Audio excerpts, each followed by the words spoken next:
Cinema Worms. Discussing everything from Grima Wormtongue to the Shy Halib. So, coming in with our first review of the Edinburgh International Film Festival. What a week. It was amazing. And one of the first films I saw at the beginning of this festival, it was me alone, was a screening of the wonderful film, The Mad World of Harvey Kurtzman. So, I was invited to see this film and didn't know anything about Harvey Kurtzman. And also, I was just trying to see everything in the festival, was really excited about the variety of films. So this is a documentary from the producer, director, Bart Simpson, who's also made such films as the documentary The Corporation. So I'm going in completely blind, right? I know literally nothing about what this film is about other than it's something to do with Mad Magazine. And it's like 9 a.m. I'm at the film house. It's the theater with the red velvet seats. It's feeling classic and cozy. And the film begins, and I am hooked just from the beginning. Even though this is a documentary about someone I literally know nothing about, I really was engaged from the start.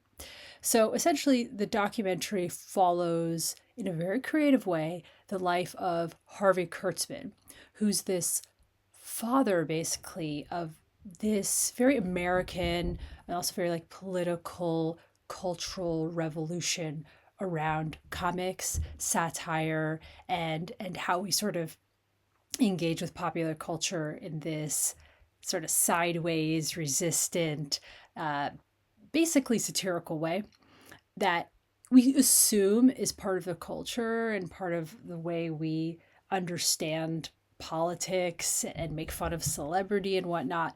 But he's amongst the first people to do that with his way of approaching art.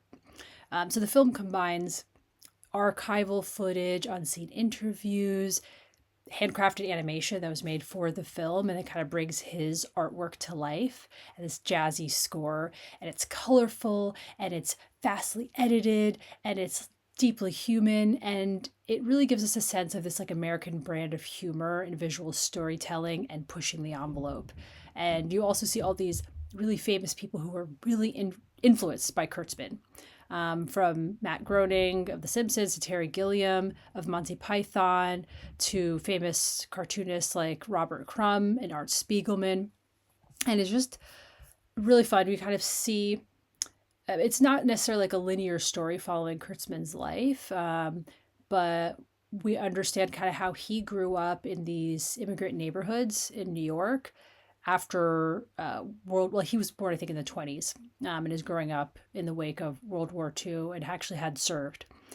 And he gets into cartooning, and you kind of see him, even from being a teenager, having this spark, right, of creativity, of specificity, of perfectionism, of obsessiveness behind his art, which I think as a creative, I can relate to, but also I'm like, whoa, you're on another level.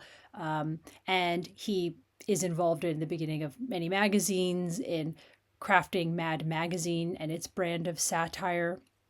And I love how the film combines animation and archival footage in this very zippy way. It is very dynamic and exciting. What I noticed about just 5 minutes into the film, I was like, oh, why is this documentary really fun and exciting? And I don't even know who Harvey Kurtzman is, yet I'm drawn in.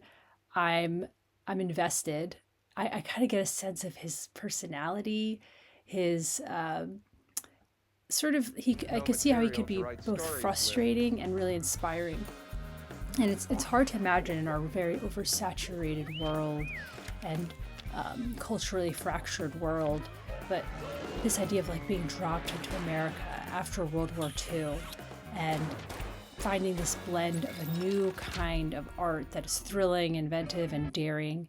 And I love that the film also gave us more of social context of the world around him, and also just him we get a real sense of pathos for him as an artist who's creatively disappointed despite his success. And it's really heartbreaking um, to see such talent be like sort of succeed and then thwarted.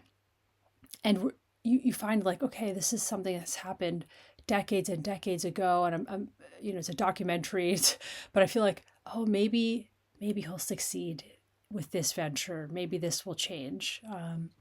And I love that the film did a lot of showing and telling, not telling. And yeah, I would have loved to have gotten more of a sense of, maybe you see a lot of his family, but I'd love to get to know more about them and his personal life. Although I love that his adult children are there and his wife who's still alive, and the social political context, we do get it, but I'd love to have been sort of dropped into it a bit more. But this is one of the most, I don't know, fun and engaging, and then quietly heartbreaking documentaries I've seen in a while. I haven't seen anything like it. And I think you'll learn a lot about the art form of cartooning, and the way you can sort of, I don't know, tell a different story with humor that is still full of a lot of like feeling and meaning. I highly recommend it. It literally, if you have no interest in, you think in documentaries and cartooning, it just was really, really engaging and quietly sad, while also really inspiring me to, once I'm done recording this, get back to my own creative work.